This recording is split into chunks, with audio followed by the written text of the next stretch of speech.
తెలంగాణ ఉద్యమంలో గద్దర్ అన్నగా నిలిచారని ఆయన పోరాట స్ఫూర్తిని భావితరాలకు కొనసాగిద్దామన్నారు మాజీ మంత్రి బీఆర్ఎస్ ఎమ్మెల్యే హరీష్ రావు. సిద్దిపేటలో విపంచి కళా నిలయంలో గద్దర్ ఫౌండేషన్ ఆధ్వర్యంలో జరిగిన ప్రజా యుద్ధ నౌక గద్దర్ సాహిత్య కార్యక్రమంలో ఆయన పాల్గొన్నారు.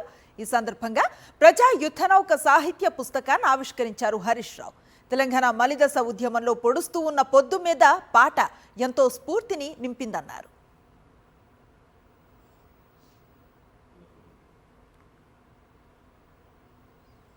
గద్దరన్న పాటలు ఇవాళ అసలు నాకు తెలిసి ఆయన లేని ఉద్యమమే లేదు. 5 దశాబ్దాల కాలంలో జరిగిన ప్రతి పోరాటంలో గద్దరన్న ఉన్నాడు.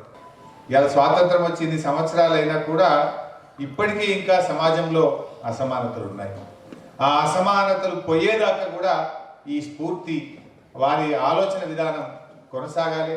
దాన్ని ముందుకు తీసుకుపోవడానికి వారి వారసులుగా మనందరం కూడా కృషి చేయాల్సినటువంటి అవసరం అయితే ఉంది.